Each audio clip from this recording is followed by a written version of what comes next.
Why can I hear the light?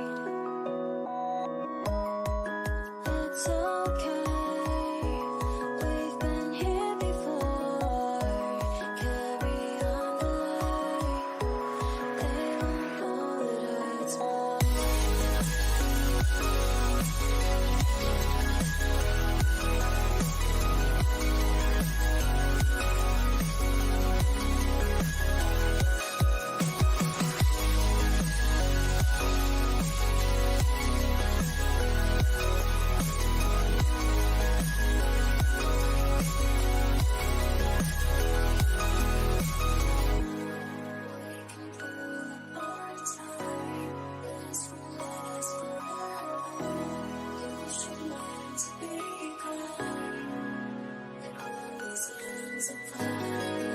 It's okay, we've been here before.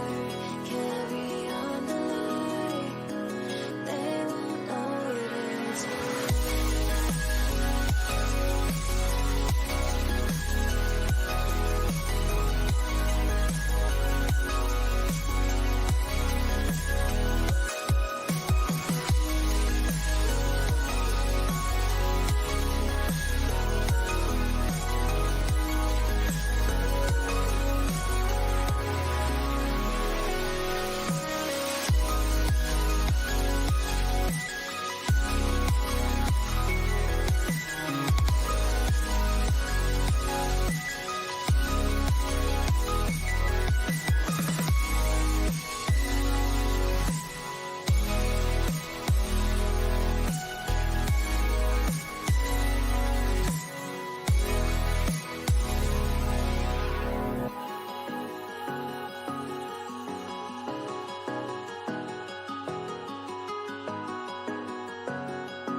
It's okay, we've been here before.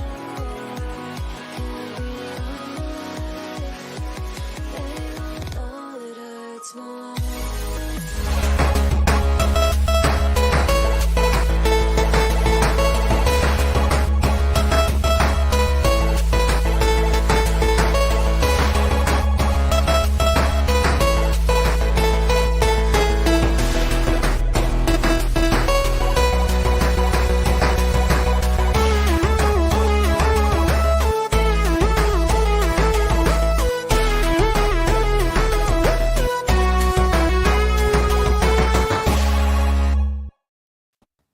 Hello, everyone, and welcome to the HP Podcast, episode number 294.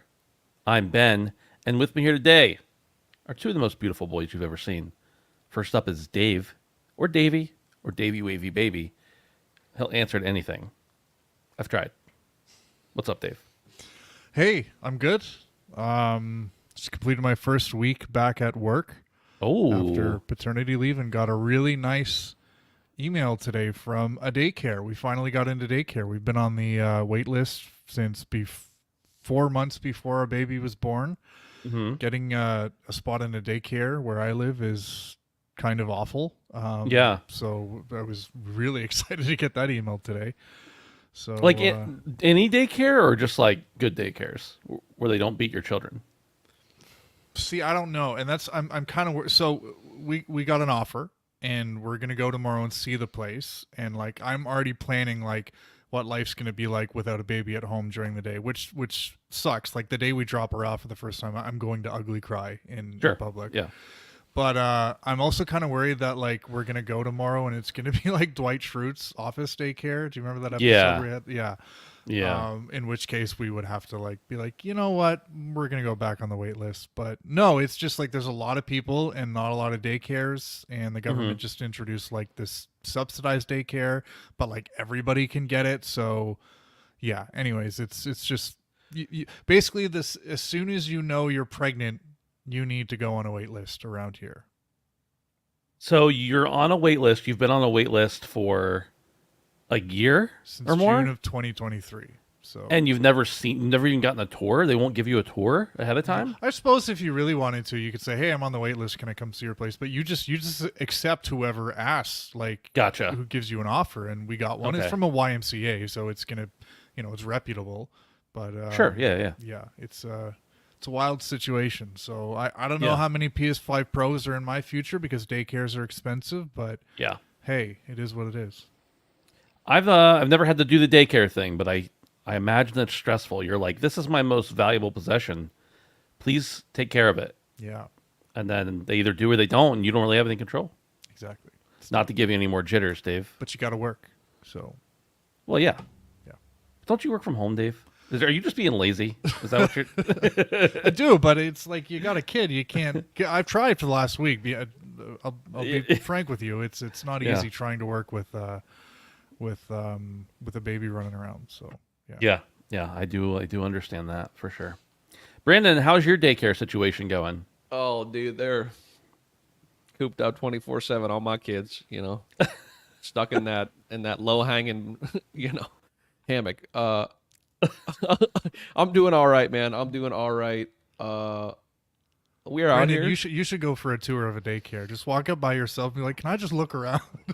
What do y'all? What do y'all offer? What's the amenities package here? Y'all have a hot tub. Where's the spectator? They're like, so what's your timeline? When do you think you're gonna have your? Oh, you're like, I don't have any kids. I'm just curious what goes on here. I just want to hang out with someone for a little bit, an adult, Just I'm a watch me, make daycare sure that I'm doing auditor. okay. Yeah. I'm the daycare auditor. They made a movie about me. I don't know if Dude, you saw it. it's funny enough. You guys probably don't know this, and I don't know that the audience knows this, but my family, for the longest time when I was a kid, owned a daycare. Really? Yeah, and like that's kind of where I grew up. Like for the better part of my childhood, I was like in the daycare, and my aunt ran it, and my mom ran it. But like, yeah, like some of my earliest memories as a child were in this daycare. For a while there, I thought you were gonna say Ray. Ray Duncan ran this daycare, and I was like, No, dude. No, Papa dude. Duncan? He's always been cutting the grass and mopping the floor, but Yeah. you know how that is. But yeah, it was pretty interesting. It's now demolished, the whole building. But yeah, some interesting memories there. My baby handprint was on the wall there. And I should have like cut it out with like a hacksaw and like just like taken it with me. And so was my brothers and like my cousins because it's kind of a family thing. Like both of my aunts worked there. My mom worked there on occasion, but she had like another job in Pittsburgh. But yeah, it was a pretty interesting thing. But I know childcare can be really difficult, even as someone who like isn't interested in kids really at all. It can be very, very expensive and very, very nerve-wracking, I can imagine. So I would be nervous about putting like a dog with somebody, let alone like a human. And to a lot of people, like, dogs are pretty high up there for me. So for me to say that is actually huge. But yeah. Have So you guys done the doggy daycare thing ever for like a trip or anything like that? no. no, I wouldn't. Yeah, I wouldn't. See, that's what I'm saying though, is it's like I would like shudder for the fact that like keep my dog with someone, let alone a kid. So like I couldn't imagine. Dave, God bless you. I hope it turns out well. Hope it's just the sweetest Miss Doubtfire ass lady. Not the wild side, but like the yeah, fake you side. know what I mean. You know what I mean. The only time we've ever had to leave our dog, like we were away this last weekend, but our kids stayed with my parents, and my parents watched the dog. And then another time, like my entire family, the only week of this show I've ever missed, my entire family went on a cruise together, and we had Brandon come and stay with the dog. But other than that, like we don't really go away for long enough that our family, and if we do go away, our family's able to hang out with the kids and the dog. So yeah, and my wife doesn't. Well, she works from home. She does stuff at home, and schools the kids and everything. So Dude, Roman Man. and I were like big chillin'. Dude, I've got a picture. He was anxious though. He was anxious as fuck, but we were trying to big chill. he gets anxious around people who try to touch his butt. So I don't really know Dude, listen, what was up. I with would have that, done anything Brandon. to make him calm down. Like I would have done like I'm I'm sure the audience can't really see this. If here's a picture Brandon sent me while I was on the cruise. Let's see if the audience can pick up on this. It's just Brandon Chilling. and Roman sitting on the couch, and Brandon says, "We're watching Twitch." Well, this is the HP podcast. We talk about babysitting, dog sitting, and everything in between. And Brandon's hammock, apparently. Did you guys get it? You guys That's a get it? concept Okay. I didn't really need to right. fully dive into for. You know, because some people call that their kids. You know, because anyway. Yeah, I'm familiar with the lingo. I am hip to the lingo. Dude, no, you're not. You proved that this weekend. Dude, I said like 5 things, and you're like, "Who holiday? Who be whatty?" Okay, in fairness, the things you were saying, I was like, Guy. the things you were saying, I was like, that's not a thing people say, False. but it is apparently. Dave. So if I said I'm gonna go up to Ben and run his pockets, what do you think I'm gonna do? Rob him? Thank you. Yeah, I understand that, but you got to understand the context he Wait, used was it I in. right? Was I Yeah, right? Yeah. Oh, yeah. okay. That seems fairly obvious. See, Brandon was using. There's a couple different things Brandon said, and he was using them. Most of the things he said I've heard before, but I've never heard them in the context he said them, and I was like, "What?" Like, I just need you to repeat that. I said I was old. I said I was old. And then I was like, I'll like put it in old English terms. Look at that gentleman and his valuables. Shall we acquire them aggressively? You can support us, the HP Podcast, over on Patreon at patreon.com/handsomephantom. You can sign up for as little as $1 a month. You get ad-free early access to the show. You help out the boys. We appreciate it. Just paid that big hosting bill for the year. It's never fun. Never fun. I see it come out and I'm like, why does this cost that much? But it does. That's just how things go. And also Dave's cocaine habit. We got to pay for that somehow too. Lord, You can join us. I You like can the join. good stuff. Straight from Cali. Of course, the show is available every Thursday at 11 a.m. Eastern. You can get that for free feeds. If you get it on the Patreon, you get it a day early. If you're here live with us Tuesday nights at 7 on YouTube, well, you don't have to wait at all. You don't even have to wait for me to upload it. You're just here. We appreciate you. Join the Discord at handsomephantom.com/Discord. Lots of cool cats hanging out there. Did I just say cool cats like in a serious voice? boomer. I am old, actually. What's up, dirty dogs? What's up, you scallywag? What's up, boys? Hey, But seriously, everybody. guys, a lot of people do cocaine. I Yeah. just learned this in the past 5 to 10 years. Like, Dude, how many people do It's huge. cocaine? Have you ever seen someone's nose that's just blown out? Like, don't do that legitimately. Like, not I even found once. out after the fact, like, that there was a lot of it happening in a place I was, and I just thought people were having a really good time. They were. And it's yeah. You watched the Fallout show, right? No, You know that motherfucker with no nose. You know the ghouls. That's what you end up looking like. Do not do that shit. yeah, Okay. really. I'm just wiggling around this fucking Days In pen. Apparently, I stole this from the Days In. We had to give a wide berth between the childcare conversation and the cocaine conversation. So yeah. I mean, they're not mutually exclusive. I don't think. Like, there's got to be one daycare out there that has a cocaine problem at the very least. It just kind of flows. The world's a diverse place. You know.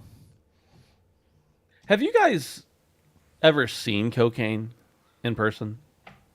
In person, Yeah. I cannot confirm or deny that. That I know of, I don't think I ever have. I've seen a lot of drugs in never person. Seen it. I've never seen anyone do it. I've never seen it. And again, I in retrospect, I know it's been there. I just didn't know. Dude, the Yeah. fucking Derek O brings up a good point in chat. The new drug of choice, for the longest time, it was just like a more niche thing. Dude, the Galaxy Gas, baby. I don't want to talk about it to like promote it, but like legitimately, it has absolutely blown up. Really? In popular culture is Galaxy Gas. That was like an 80s thing, though, too, wasn't it? You know why? They're flavoring it. Oh. That's They're fair. flavoring Sorry, it. what is Galaxy Gas? Do you know Whippets? Like yeah, like that's the like, whippet, the cans. Mm-hmm. Yeah, so now now the like one of the biggest brands is like this Galaxy Gas. It's that but flavored. Okay. and it gives you the wub wub wub wub wub. That's how I've always heard it described. If like your entire being is like wub wubbing, and not like the fun drum and bass or like the Sounds awful. yeah. Does it have a different effect than the non-flavored stuff, or is it just easier to consume? No. It's just like, if you were vaping with just pure nicotine, right? Wouldn't it be more enticing to like just have a flavor with it? You know what I mean? Just like non-flavored. You know what I mean? I think that's the whole shtick of it, is that it's becoming more popular, not only because it's coming up in culture, but that they've made it more enjoyable to do, which isn't good. I mean, you're literally starving your brain of oxygen. And that's all I'll say. Dude, when I was back when I was doing a little vaping on the side, from time to time, just a little, I would go into the vape shop and I was like, I'd like the menthol, and they're like, okay, do you want something, another flavor to cut that with? And I was like, no, I just want the menthol. Dude, Yeah. I want the fentanyl flavor. because the menthol is like, most people, if they get like the pure menthol, they also get like mint or grape or something else like that to make it like grape menthol. Which is great. A fruit flavor with menthol is great. I'm sure it is, but guess what? I said I don't need any of that. That's pansy stuff. Ben says I want my lungs to burn. I want it to burn through my whole nasal cavity, into my throat, down into my lungs. He said, "You ever put Vicks on your chest? I want that to be in my. I want to be inhaling Vicks right now." Yeah. That's a nice. I don't vape anymore, and I never did like hardcore. It was just like this seems fun. And then I realized, like, oh, I'm doing this too much. I should quit. And I did. And I still want to. And that was years ago. I want to every day. It's so enjoyable. But I don't. I can't. And in fact, I have it right here. It's been sitting here just unused for months now. Is it like a comfort thing? No, I just kind of set it there, and then I play on my computer, and then I get up, and it doesn't move. So this is the first time it's been picked up in actually months. Yeah. Should probably just throw it away. My grandfather used to smoke a long time ago. Well, he's dead now, but before he died, he smoked a long time before that.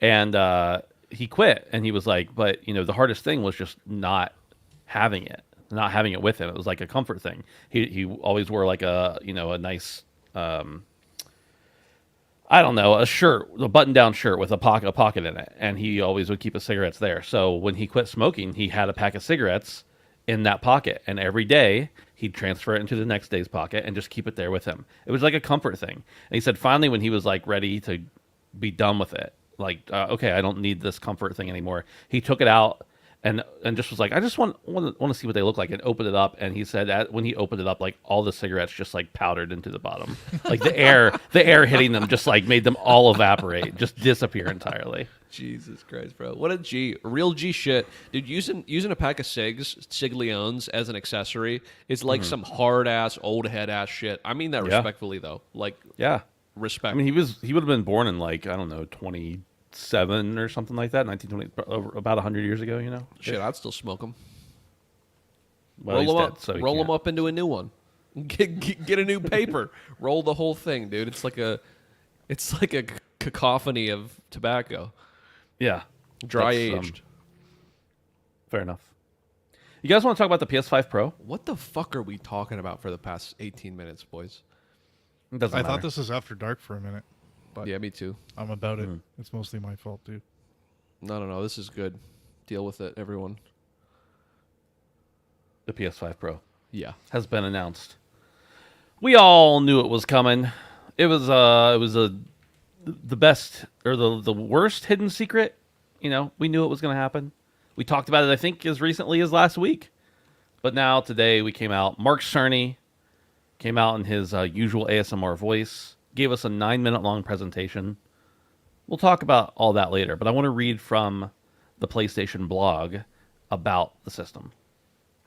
Over the last 4 years since the launch of the PS5, we've worked hard to continuously evolve the console experience and deliver the great games our players expect from us.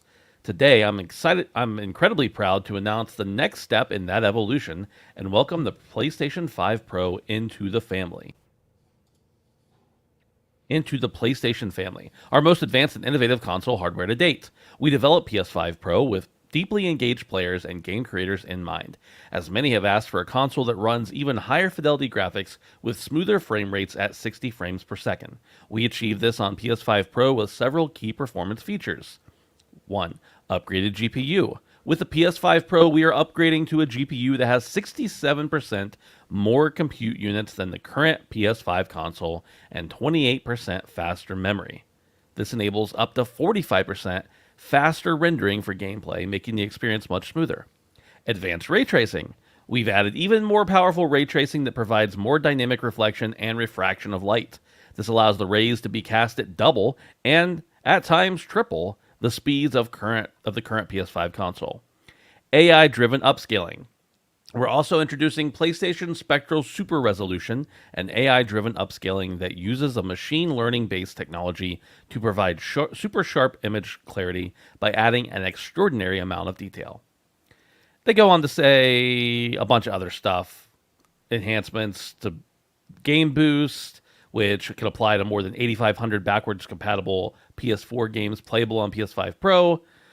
They talk about enhanced image quality. They talk about the latest wireless technology, Wi-Fi 7.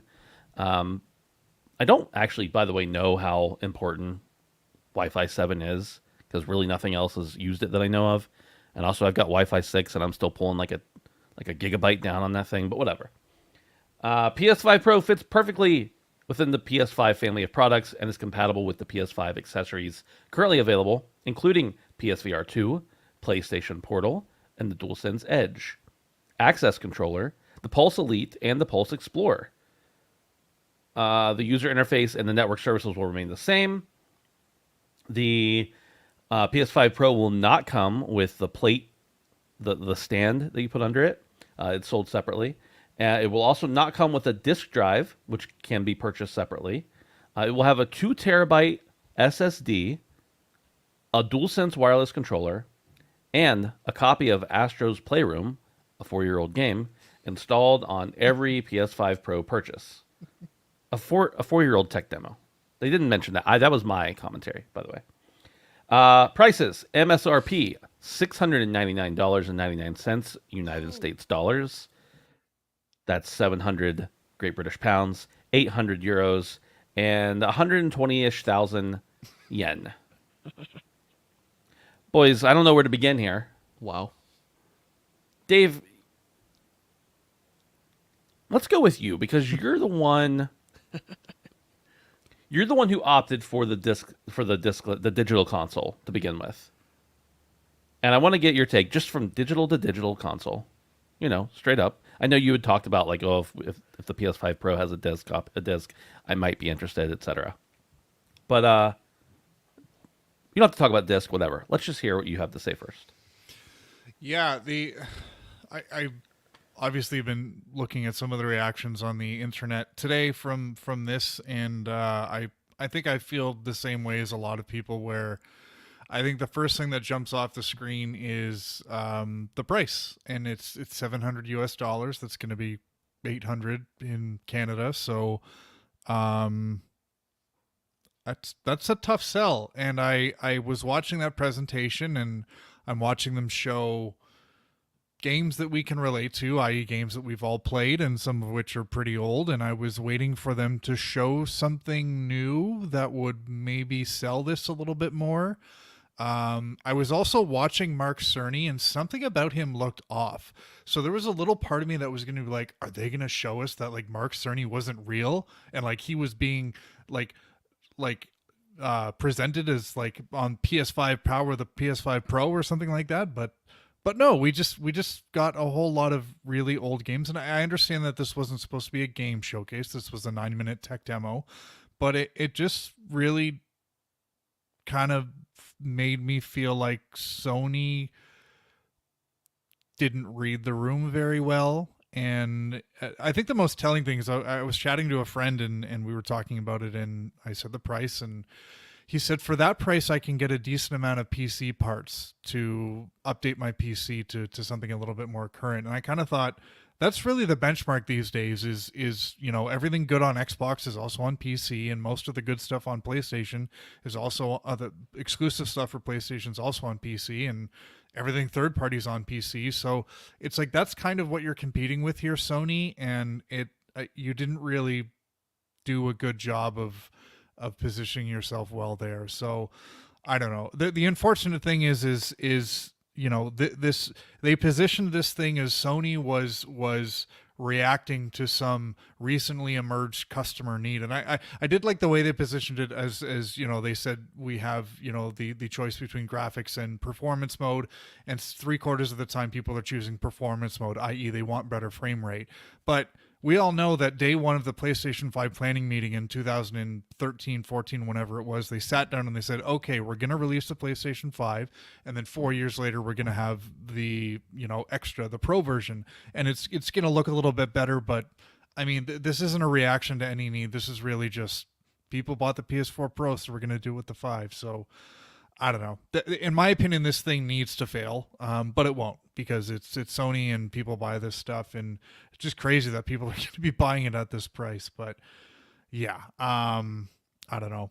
The look of the console, I saw that image flying around from really shady Instagram pages. So when I saw it was the official thing, I was very surprised that it was this one with the gills that can breathe under the water now. But yeah, it's just obviously it's a hard no for me. I do not need this thing. I don't know who needs it.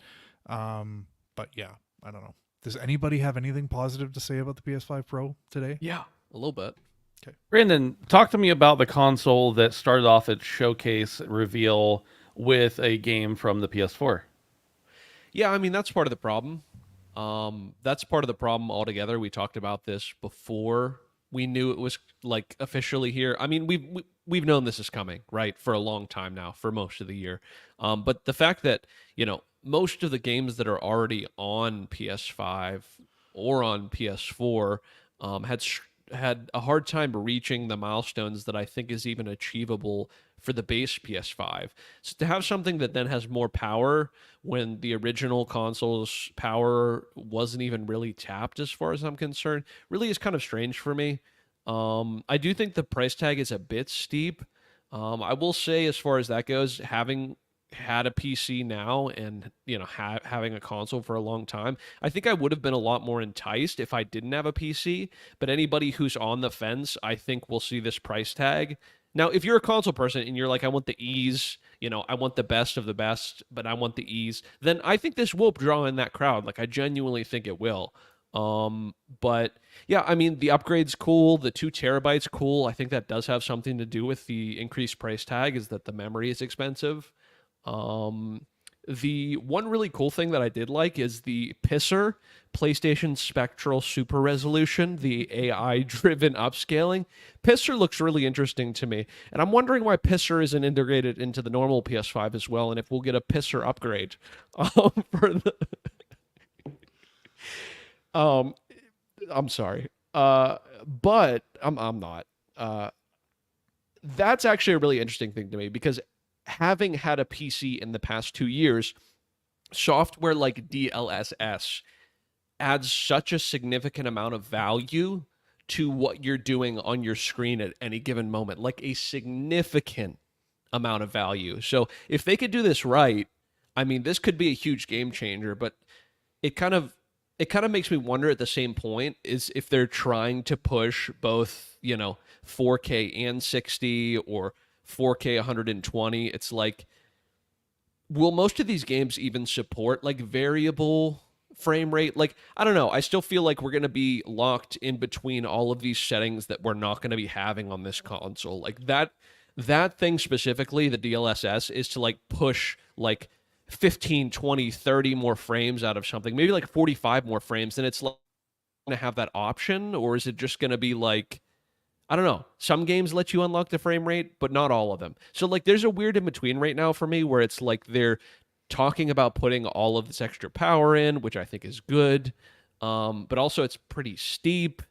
And I don't know, a lot of the screenshots I saw, albeit looked better, I don't think it's like that much of an upgrade. If you've not upgraded at all, if you have a PS4 and you have the change, no brainer, especially if you want to stay in the console ecosystem. But for me, the bottom line on this is that the people that love Sony are going to buy this. The people that are on the fence about whether they're going to get a PlayStation or a PC, with the popularity of a PC right now and the, you know, the diversity you can get with a PC and how you could pretty much one-to-one almost everything now, I think those people are not necessarily going to be swayed. Now, if it's like a pure living room play, like purely I want this for like the living room and not like at a desk type shit, those people might still get it because, you know, it can be rather cumbersome to try and get it to connect to your PC, you know, in the living room. But I don't know, man. I have a lot of thoughts about this, but I don't know. I'm not in. I'm not in at all, especially because I'm a physical Chad. And that's something that I haven't mentioned thus far is that, like, can you get a separate disk drive? Yes. I think it's kind of scummy to not even offer it out the gate, like to have it be an add-on. Like, I wish both were still available. We kind of surmised that the disk drive was going to slowly start to fade into obscurity, and I didn't necessarily think it was going to be this generation, but apparently it is. Even if it's a half step, like they're already starting to push to get rid of it. So I don't know. I better not see a single fucking PlayStation 5 physical box with PlayStation Pro branding on it, though, because your main console doesn't like offer it. Like, you have to buy an extra. And that kind of feels like a slap in the face to me. If you have to pay extra and you're still advertising for it. Maybe I'm in the minority here, but like, I don't know. Something about it is off, and it's not for me at all. It's not for me. I said if GTA was 60 frames, it's probably not going to be either way. But like, that was my only go-to for this entire scenario, why I'd want it. But now that it's like kind of scummy in my opinion with the disk drive, I just don't know that I'm in. And the stand, just fucking, what's the stand? A piece of metal? For fuck's sake, you're paying $700 goddamn dollars for a console and you can't offer the fucking stand in with it. How much is the stand? $30? $40? 30. It's ridiculous, man. I don't know. I think it looks fine. I'm glad to see a more powerful console. I just, for me, with my setup, it just doesn't make sense. And it's kind of like not what I want to see. Me personally, I think it does do something for some people, but not me. I think there's a lot of good here, but hear me out. I think that this machine is going to be a great performance increase. I am the target audience for this to a large extent. This is not a mid-gen refresh. This is an enthusiast version, right, of the console. This is for people who eat, breathe, sleep video games. This is for people who care about fidelity as much as they care about frame rate. Like, I fit that mold. And if all things were equal, then obviously this is the choice I'd take. My problem is that, so I guess what I'm saying is that considering the prices right now of everything, and the fact that they had to go and raise the price in some territories for the PS5, the regular PS5, partially through the life cycle, I don't really have any doubt this thing's probably clocking in at $700 pretty easily. And I don't really think there's probably a whole lot of wiggle room for them. Now, maybe I'm wrong, but I don't know that the Pro is a huge moneymaker for them. Because the stuff that's in it and the R&D and the increased SSD and everything else like that, like, none of that stuff's cheap. The fact they're throwing in, like, a copy of Astro's Playroom pre-installed, okay, that's a joke. You can go and download it as long as you have, like, PS Plus, I'm pretty sure still. But anyway, that's beside the point. But I don't think it's for me, even though it's for me. Like, I'm the demographic. But I don't think I want it because of something I've said multiple times is I haven't really seen a machine, and maybe it's just that they're doing a good job of covering it up. I haven't really seen a game for this machine that I'm like, oh, this could really use something higher end. Now, there have been instances where games haven't run super well on it. They've usually been patched out, though. There's not been many games that have come out and been like, oh, this definitely needs more power from the get-go to run. Now, with that said, I think that some people are going to make enhancements to their games that already run okay. I do like the fact that you don't have to make the compromise between the frame rate and the fidelity. That's huge. I think that's important.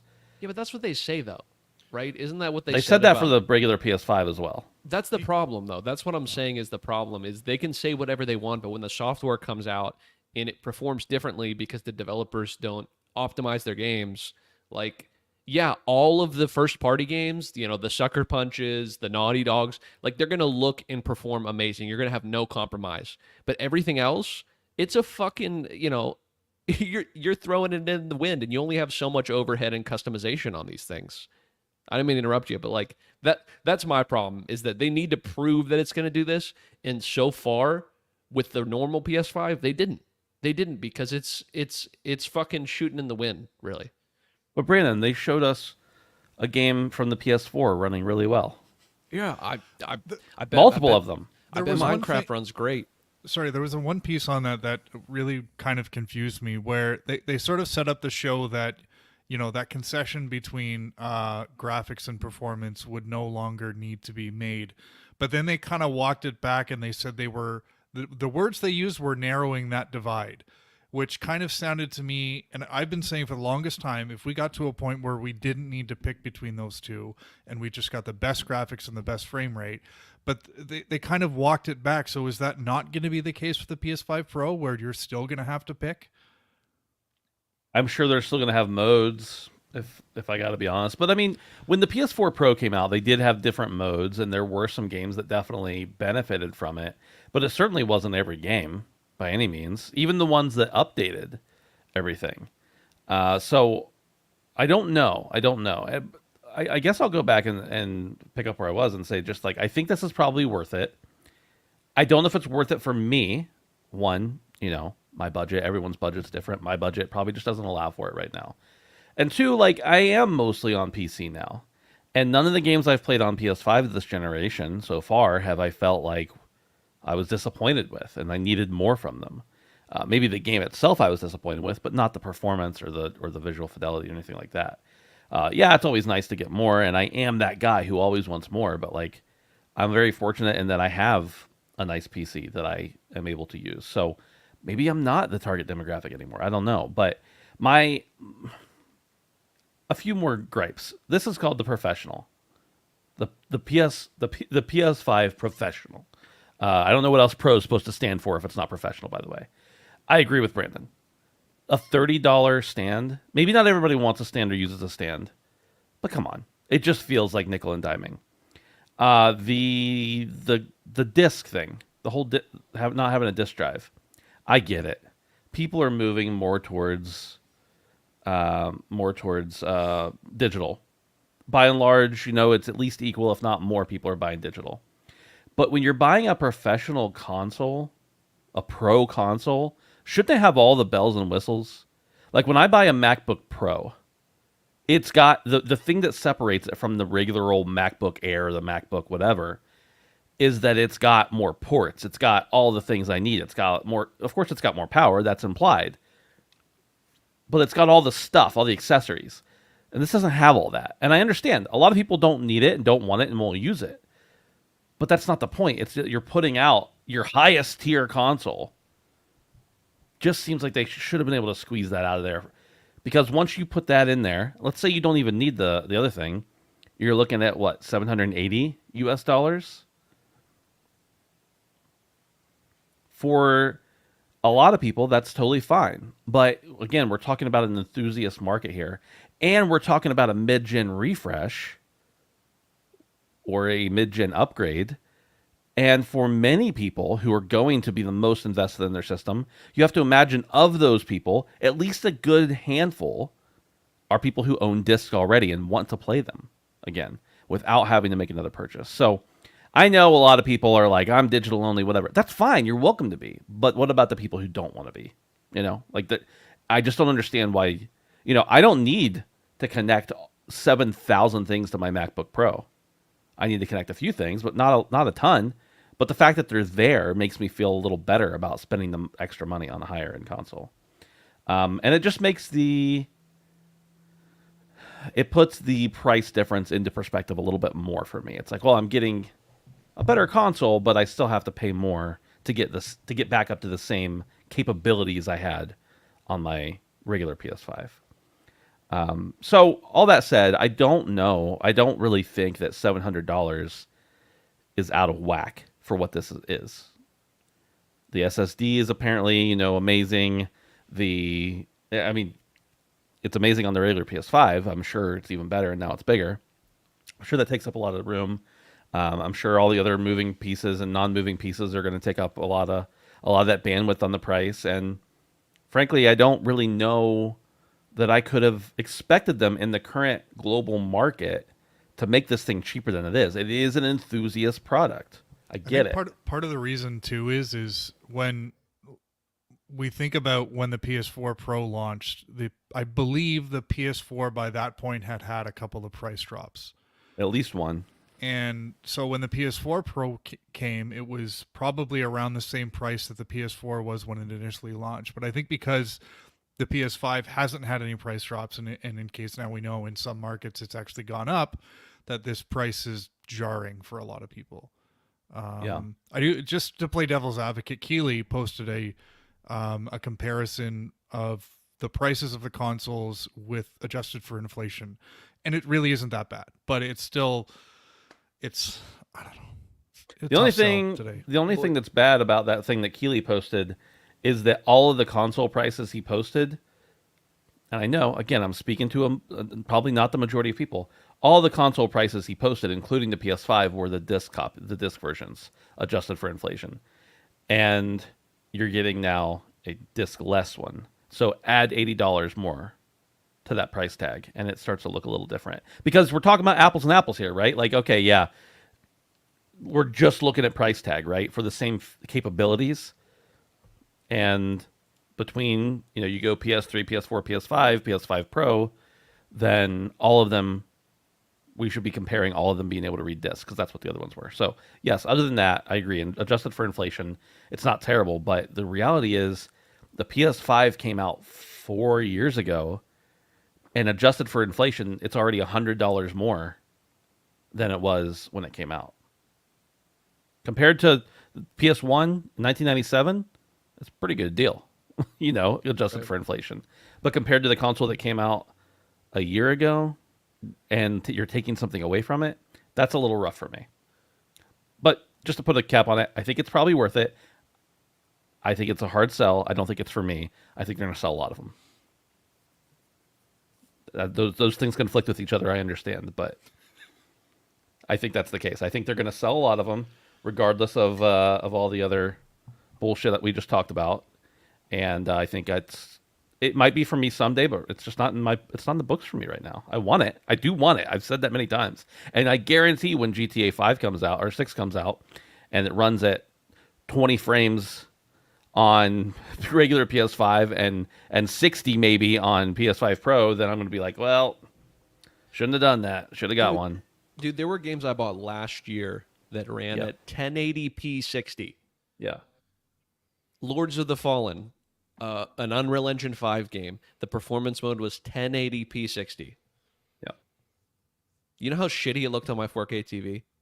It looked muddy as fuck, bro. But I'm not going to play in 30. Yeah. That's crazy, bro. I don't get it. Let's see here. Chat says a number of games have unlocked frame rate in the performance modes already. They tend to have capped fidelity modes. Yeah, definitely. Elden Ring on PS5 still has frame dips on the performance mode for the native app. So, yeah, that's you can't ever use them as a software. barometer. Yeah. That's a software problem. Yeah. And that's what I'm saying is the problem. Yeah. Software, not hardware, but Unless we're talking first party, yeah. then you really can't compare games to, honestly, as sad as that is. I mean, the reality is, like, PlayStation has very few standards. Most of the game console manufacturers and distributors have very few standards. It's like, oh, you want to put a game on our system? Cool. We want 30%. Past that, we don't really care. Do what you want. Put out the game you want. Our quality control, minimal. Will we check your trophies to make sure they're not bugged? If we can beat the level. Like, they don't do a whole lot. They should. They should. Like, I don't want to buy games on a system that's not going to at least make sure they run properly. I'm not saying they got to be the best game in the world, but some of the stuff that comes out on these different consoles, I'm picking on PlayStation, but it's everybody.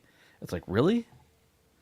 Honestly, Nintendo's the best at this. And it's probably because they only can run it at 30, so there's a lot less problems to get through, you know? It's just, I'm not real pleased with the current state of the, what's the word I'm looking for?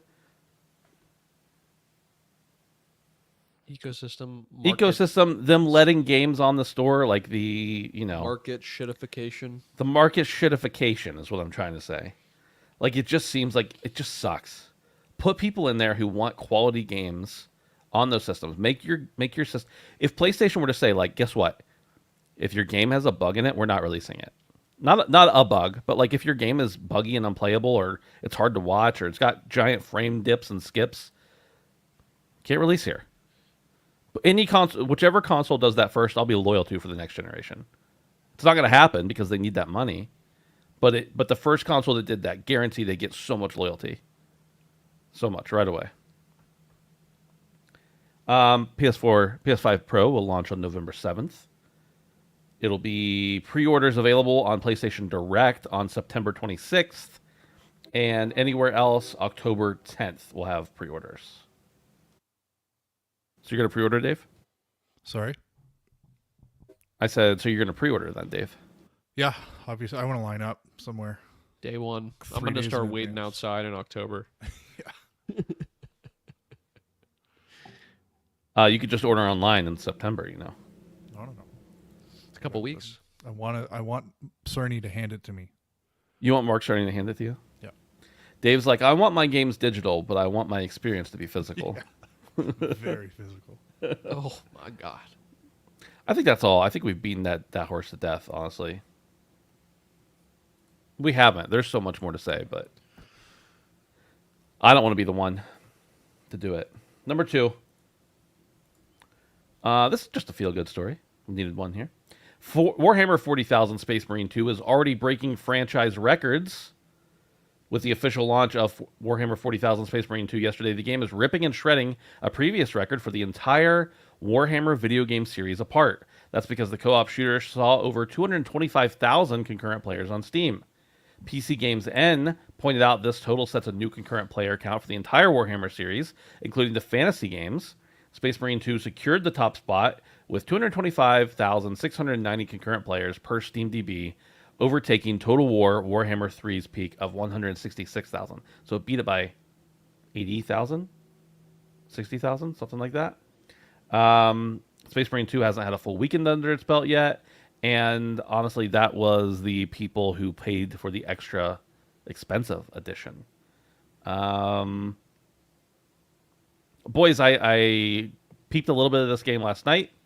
I'm supposed to be streaming it with Brad. I think starting Thursday, we're going to be streaming it. It's so good. I played Space Marine, the first Space Marine, way back when it came out, and then I replayed it, the anniversary or Ultimate Edition or whatever it was recently. And it's like, this is a great game, but it shows its age, and it also wasn't as big budget at the time. Space Marine 2 looks, runs, and plays gorgeously. Now, granted, I've got less than an hour in it. I literally did the tutorial to get ready for the co-op later this week, but it looks awesome. Either of you guys interested in this game? Big time. Yeah. Yeah. Yeah. I'm gonna check it. My biggest takeaway, it kind of took over Twitch over the past 6 days or so. And my biggest takeaway from that is you do not need to have any understanding of the Warhammer universe to play and enjoy this game. So yeah, you're right. It looks really, really good. Yeah. It helps to have just a tad, like in just the intro I played, like the tutorial intro. It helps to watch a YouTube video about the last game. But as far as honestly, all you need to know is the last 10 minutes of the last game, to be fair. But as far as the rest of the universe, no, you're good. It might be an enhancer experience, but it's not necessary. Guys, we just keep seeing all these records breaking. It feels like every week we're talking about a new record. And this is a record for the Warhammer series, but 225,000 concurrents before it's even out for the people who didn't pay extra is insane. Yeah, and keep in mind this is not a game on a subscription service. So 225 was just for Steam, but it's been doing really well on console. And I said this last week, and I just want to lead with it again. Games like this doing this well is really, really, really good for the games industry, in my opinion. I feel really bad for the people that worked on Concord. X Defiant seems to be in some hot water. I feel bad about that. But when games like Black Myth Wukong and Space Marine 2, a sequel to a game that came out 12, 13 years ago, and then, Stellar Blade was the other one. These single player games, and I get that Space Marine 2 has a pretty heavy PvE and PvP element, but like these games doing this well at full price, keep it up, people. We need to see more of this. Yeah. It's really, really good for us. And apparently it's not a bloated mess. It's a straight experience. Obviously, co-op and the PvP modes to keep you interested after the fact, but yeah, and all the additional content other than cosmetics that they're going to be putting out. You bought the game, you already have access to it as soon as it comes out. It's the way to do it, folks. Speaking of things that I absolutely love, oh wait, here, hold on. If Space Marine 2 is already breaking concurrent highest in the franchise, it might be the best-selling game in the franchise as well. I would say that's probable, but I know that some of those other games have like had long tails on them, like they're old games that have just sold consistently for years and years and years. So it's probably close, if not definitely there already. Eurogamer reports Balatro is coming out on mobile later this month. Quote, the mobile release for the supremely popular card roguelike Balatro is later this month. The game will be available on both the iOS app and the Google Play Store from the 26th of September. Same day you can pre-order your PS5 Pro on PlayStation Direct. Further, it'll be included as part of the Apple Arcade subscription from the same date. PlayStack has released a new trailer to celebrate the release, etc., etc. I believe it is going to be, at least on Apple. If you don't have Apple Arcade, it's going to be $10, $9.99. Honestly, a steal. If you at all are interested or like this game, $10 to have it in your pocket is going to be well worth it. Well worth it. I think it was $8. No, I think it was $15 on Steam. So the fact that it's going to be even a little cheaper on console or on phones, check it out. Dave, you've never really expressed any positive or negative feelings towards Balatro that I can recall. Why not? And when will you play it? I must atone for those sins. No, I think this is the kind of game that will translate perfectly over to mobile. But I do want to kind of back you up a little bit here, Ben, because I think this is going to be a tough sell on mobile. Only because when it comes to mobile and the masses of people who play mobile games who aren't the same as us, they're used to free games, lots and lots and lots of free games. So I think the second you attach a price tag, anything over $10 to a mobile game, you really got to work for it. And so I'm going to be curious to see how PlayStack actually markets this to a much different mobile audience. But if they can somehow harness the popularity that they got from console and PC gamers, then I think they'll be in a good spot, because word of mouth is really powerful. But yeah, I think this will be great on mobile, and it might be an easy buy for me because I haven't actually played it yet. I've just listened to you guys talk about it, but I'm worried about the gambling addiction. I listened to the ESRB. That's right. I'm worried. I think the benefit they're going to have is that most everybody who has ever played this game understands how well it's going to translate to mobile and wants to keep playing it whenever they have the opportunity. Mm-hmm. So the fact that you already have like presumably tens of thousands of people that have played this game elsewhere and have a mobile device, I'm not saying they're going to get tens of thousands of sales right away, and the fact that it's going to be on Apple Arcade means they already got a bag of some sort, or at least an agreement for a bag based on downloads and playtime. So that's going to benefit them well. But this game is already massive. Brendan, you've still never played Balatro. Yeah, I've watched people play it, but easy sell, honestly. I have it downloaded. I've had it downloaded for months and have never popped in. But Oh, through the uh, Steam family thing. yeah, Yeah. yeah. But yeah, I mean, I agree and disagree with Dave. I think that a lot of people that already own it is going to be the majority of their audience. I think there'll certainly be new people that get roped in from Apple Arcade. And I would love for them to just like break through the normie crowd that would just regularly play free games. And I think this game has the potential to do that. But honestly, I think if they even got resells on the people that already own it, it's such a cheap game. So many people that already own it will rebuy it. I am 100% positive of that. So yeah, I think it's going to be a success either way you cut it. But yeah, it lends perfectly. Perfectly. That was one of my first questions. When's it coming to mobile? When I saw it and like how it controls. Um, yeah, excellent work. Excited it's finally coming. Yeah.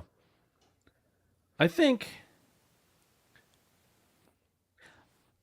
I might be wrong, but it feels to me a little bit like the days of we only want free games for actual gamers is kind of going away a little bit. I mean, you've got the Apple Arcade, which I don't know how well that service is doing. It doesn't seem like it's doing great from like little blips and reports we hear out there every now and then. But I feel like the fact that people are putting out more and more games on mobile that cost real money is good. Now we know that like I think it was what Resident Evil that they put out didn't Right. hardly sell at all. But that's a $60 game on your phone. That's a little different. Right. But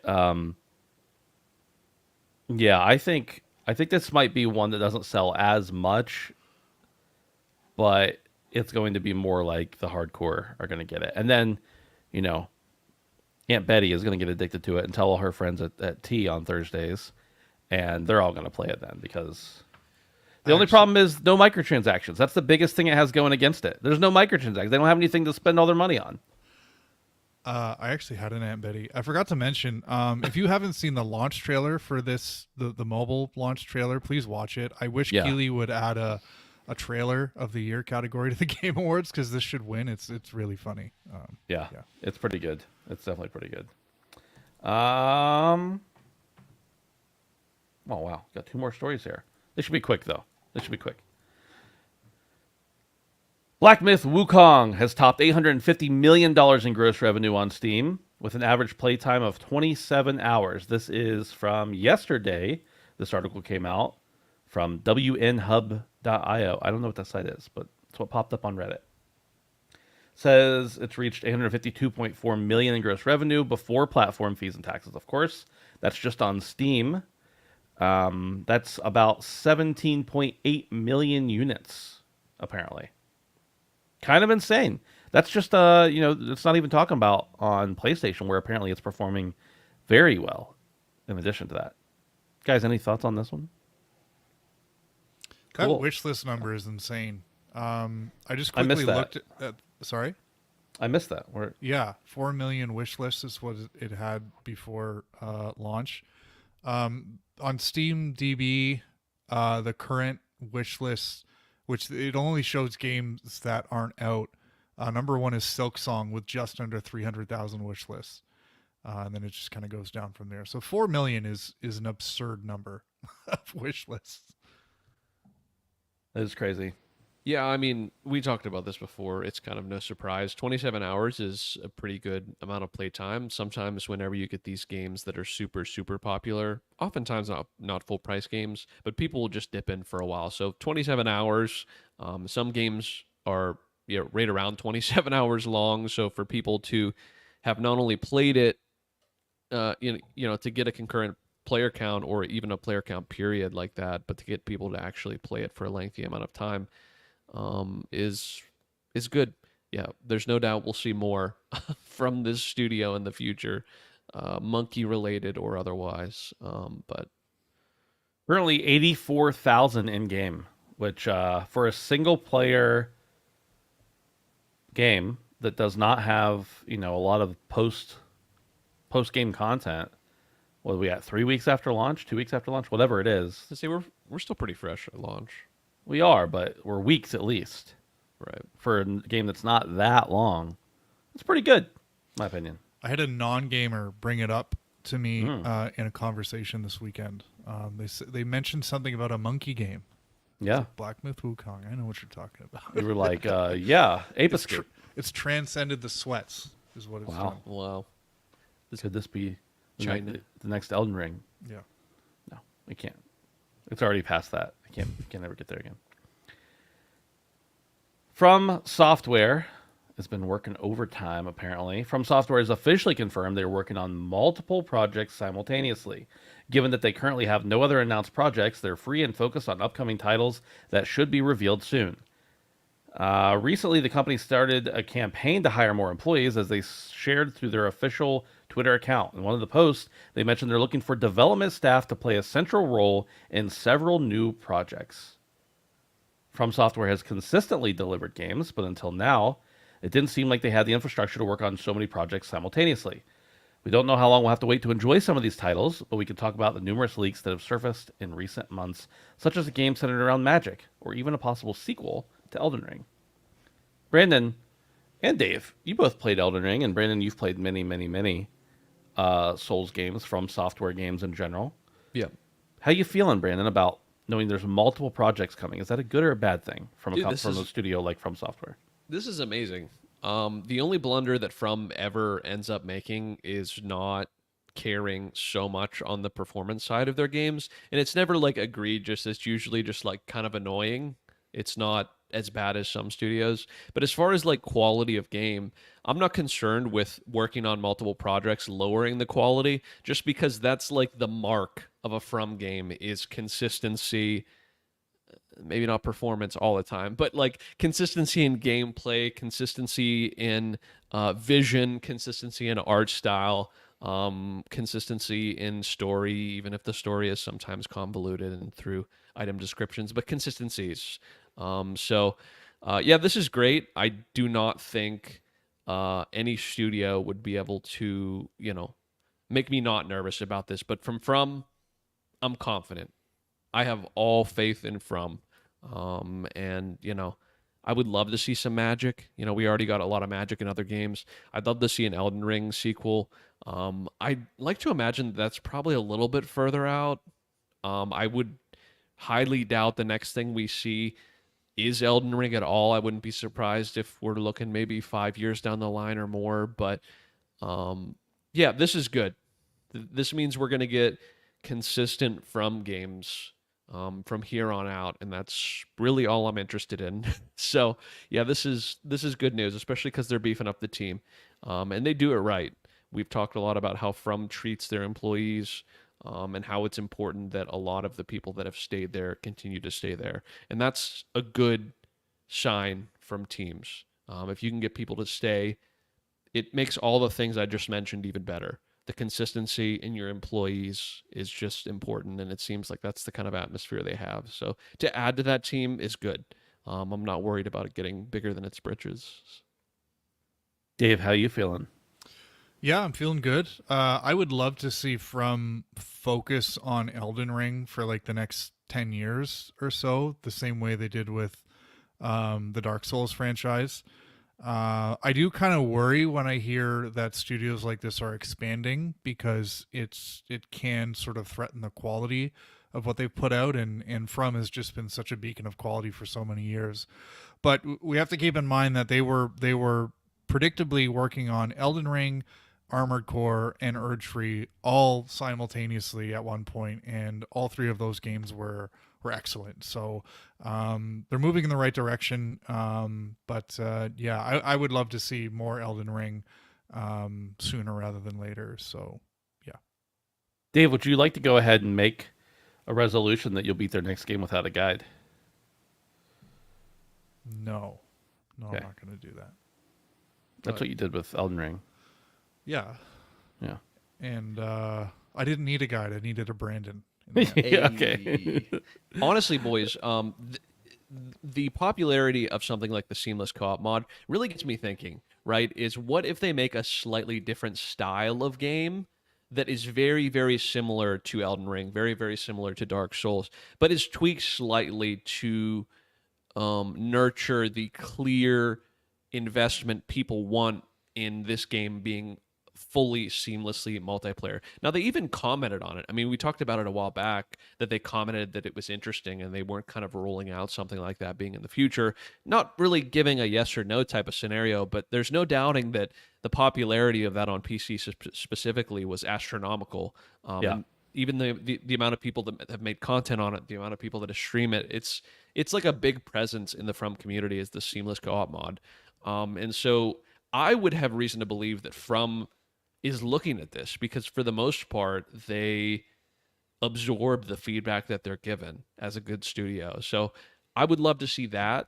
Even if it was a slightly different experience, I would love to see a more multiplayer driven From experience where multiplayer is always integrated, right? In a very awesome and unique way, but I'd love it to be even more so integrated without diluting the experience, because even though the seamless co-op doesn't work perfectly because it doesn't scale, or maybe, it's a little cheesy, if From is the one doing it, they can work it out in such a way that it's like rewarding for everybody. So I think that that's kind of what I want next. Whether that be 5 years down the line, whatever it be, but also new IP is great. Every time they've had a new IP, it just kind of, Sekiro was great. So It'll be interesting to see what the hardcore don't use summons, don't play whatever, how they react to a more multiplayer focused game. You didn't beat Elden Ring blindfolded on a dance pad? Fucking Right. normie. With your Get dick out. out. They're like, this isn't even a From game. From fell off, dude. From fell off, man. They didn't even want to make this game. Sony made them. Dude, who the fuck is Miyazaki anymore? I don't even know him. All right, let's talk about what we've been playing. Dave, you've got quite the list here. Yeah, I've Let's got hear three about things to talk about. I'll go relatively quick though. Alan Wake, I have completed the game. I completed it a couple weeks ago, but I finished the 2 DLC episodes, the Signal and the Writer, and these were excellent. They were both relatively short. I think they were about 3 hours in total together.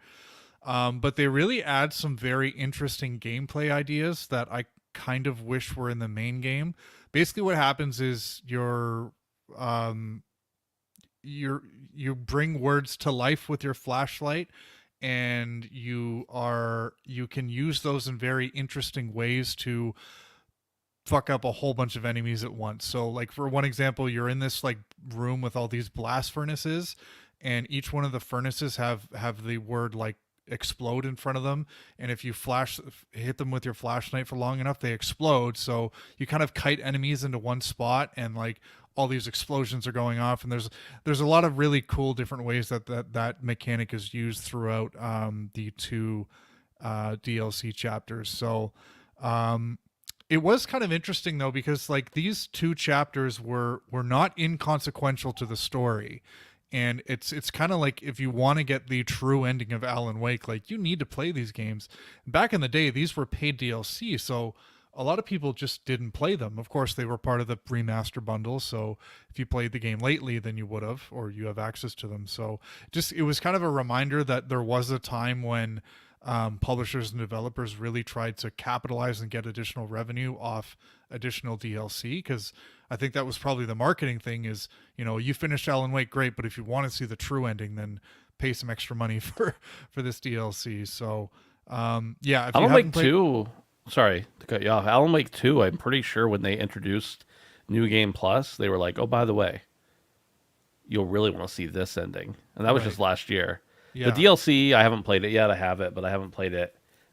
Just adds to that. But yeah, you're right, Dave. I don't remember if Alan Wake, the original, was a full price game or not. But even if it was, or even if it wasn't, it's still kind of sucks to have to play DLC to get the real story. That's just how it was back then. But a lot of time DLC was just like, it was sort of a side story. It kind of gave you a little bit more context into stuff that was going on, but it wasn't like, it didn't change the ending or anything. But in any case, I love my time with Alan Wake, and I'm really looking forward to getting to the second when I have time for that. Quidditch Champions, quick update. It's not fun. When I was on here last week, I had just played the tutorial, and later that night, I played through some actual PvP matches, and I did not enjoy it. I felt like every match boiled down to someone gets the ball and then they just fly away and score, and you can't catch them, and trying to body check them off their broom is way too difficult. So it was just not fun. So I played 3 or 4 matches and decided this wasn't for me. On Steam, Dave, it has about 3 times the highest player count that Concord ever had. So they disagree with you. That's not fun. It's not saying much, but okay. Yeah, so I mean, I don't know if either of you guys are going to check it out. It's free on PSN or PS Plus, but yeah, I had fun watching people play it on Twitch, but I wasn't enjoying it. It's one of those games that's fun to watch but not play. Isn't that interesting? The thing that bothers me is I can't help but feel like this is the reason why there was no Quidditch in Hogwarts Legacy, is because Portkey Games had this coming and they didn't want to kind of cannibalize the two, which is unfortunate, but that's okay because we still have Hogwarts Legacy, which is a fantastic game. I think, not to dredge up an old conversation from a game a year and a half ago, but I almost feel like having Quidditch would have taken away from Hogwarts Legacy. At the time, I was like, man, I'd really love to have Quidditch in this. But now I'm like, that game wasn't about, like, that wasn't what that game was for. That game was about exploration and, you know, flying around, sure, but just didn't see, I don't think a Quidditch game would have felt right there. That's fair. That's fair. We'll find out with Hogwarts Legacy 2 when they definitely put a Quidditch Yeah. game in it. Yeah. Hopefully a better one than Quidditch Champions. The other thing I've been playing is Aliens Fireteam Elite. I've been on this Aliens kick since Romulus came out earlier this summer. I haven't seen Romulus, but I've been kind of going back and watching some of the old Aliens movies. And I actually played Fireteam Elite last year when it came to PS Plus, but I didn't really give it a lot of time, and I kept thinking about it throughout the year. So I wanted to re-up my PS Plus for this. Just want to make this abundantly clear that me getting PS Plus was not for Quidditch Champions. It just happened that way. It was for Aliens Fireteam Elite. People are still playing this game. I've been finding quite a few matches, and it's a lot of fun. I've also been watching people play Space Marine a lot, and this scratches a similar itch, but my full price purchase of a game in the month of September, unfortunately, is going to go to Zelda. So I won't be playing Space Marine 2. So this kind of... And daycare. Yeah, exactly. This kind of scratched that itch for me. But yeah, I love Fireteam Elite. It's a really fun game. It's just simple fun if you like the Aliens franchise, even if you don't. The sequel leaked with the big Disney leak a little while ago. So I know there's another one coming. Apparently it's 2025 Q3 or something like that. So yeah, I'm looking forward to playing that game at launch when a lot of people are playing it, because I think it's the kind of game that deserves a lot of attention. But yeah, that's it's pretty much all for me this week. Nice. Brandon, you and I were out of town for 4 or 5 days there, but I think the only game either of us have been playing is the same game. So why don't you take it away? Yeah, Astrobot. Man, been waiting for this game. We both talk so highly, pack-in, tech demo, or otherwise. I enjoyed the playroom quite a bit. Getting the platinum was a lot of fun. And this game is no different. It's really just a lot more of playroom, but like taken up a notch or 2 or 3. So the amount of content is definitely there. It's definitely a full-fledged game. I don't think it's going to be incredibly long. I'm seeing people like getting the platinums in like a single day. Maybe you got to play for a really long time in that day, but or if you're just really good at platformers. I've been I struggling. saw like 20 hours for the platinum. Yeah, So I was seeing, yeah. but I've seen people online claiming to have gotten it in one sitting. So, well, Okay. you know what I mean. So, Yeah. yeah, we'll see. I'm pretty much done with the first 2 worlds I've 100%ed, and I'm going through like 100%ing them and not moving on until I've 100%ed them. And that's kind of how I did the last one.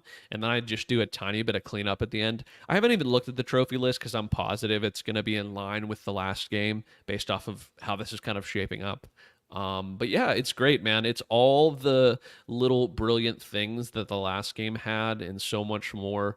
There's even little details like like you're trying to rebuild your PlayStation and, you know, your robot's building it, and then your robot slips and like, the nail falls out of its hand and it regrabs it real quick and you start again. Like, I don't know. PlayStation has all these little tiny details that like didn't need to be in there, mixed with the DualSense functionality, mixed with it running really well, mixed with it playing really well, mixed with the sound quality and the amount of things that are on the screen at a time. There's been a couple levels that were like 8-bit type levels, and there's just chunks everywhere. You punch a tree and a million fucking apples fall down, and you spin around and they go flying everywhere. It's just cute.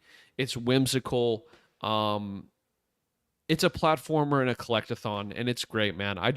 It's really refreshing to play something like this for me. It scratches a certain kind of itch that many other games don't scratch. So for a full price game, I'm happy to play it anytime. Happy to pay for it anytime on a game like this. Yeah.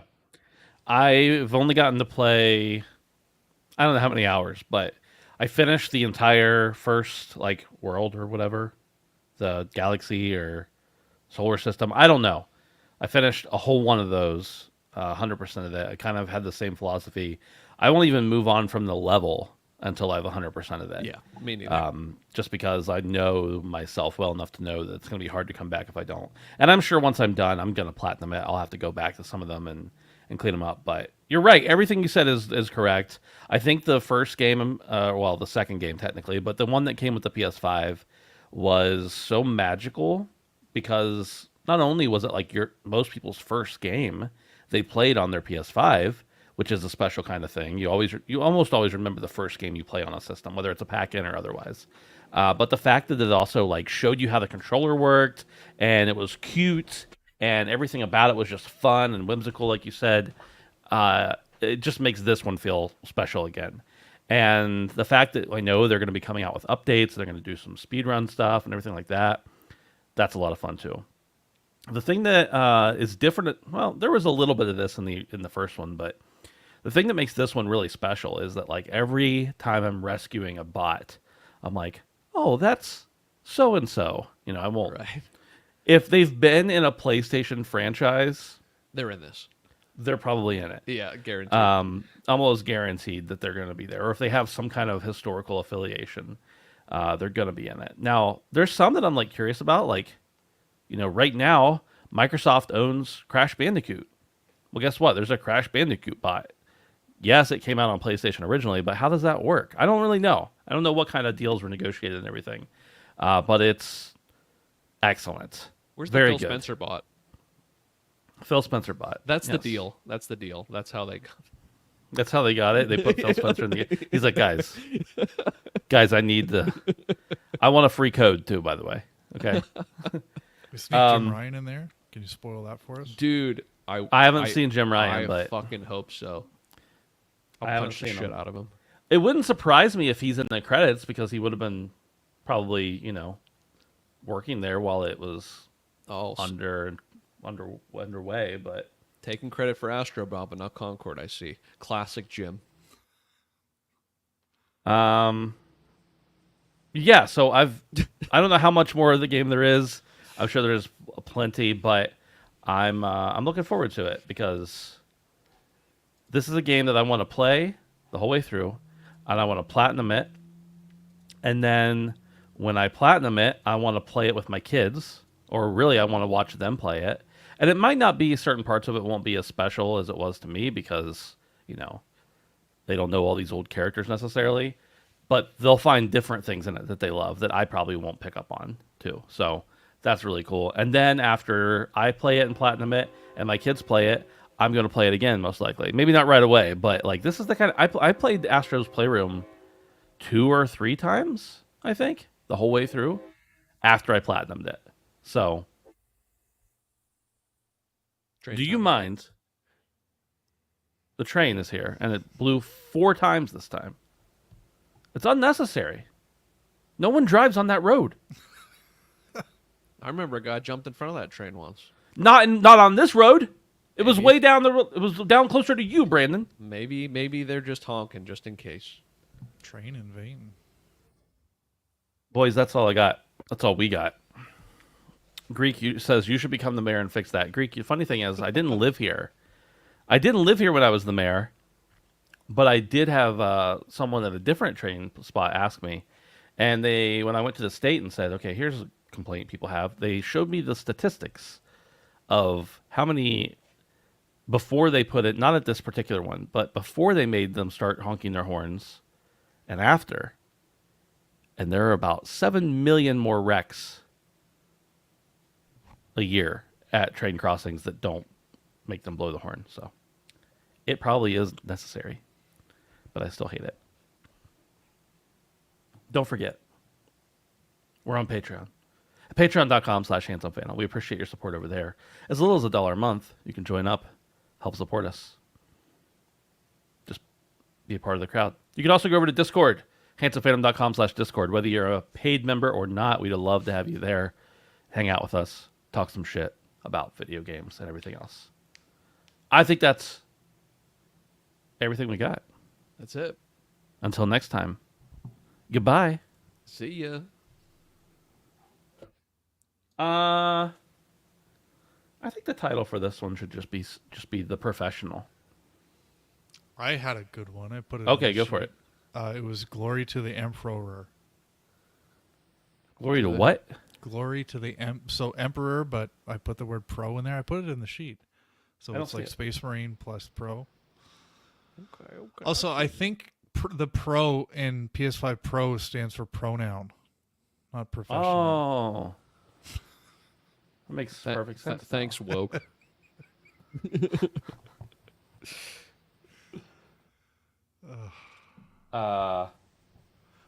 See, the problem is I think I'm too funny. Oh, I disagree. My wife hates it because she knows I'm telling a joke just so I can laugh at it. I'm like, it's my joke. That's why I do it. Yeah. It's funny to me, okay? Yeah, glory to the EmPROrer is what I suggest. I'll do it. That's fine. It's fine. You can do so because we talked about we barely talked about Space Marine. So That's fair, but That's the title. all right. glory to the EmPROrer. I like it. It will be done. Goodbye, everyone. See ya. We'll catch you next time. Bye-bye. Guys, scroll down.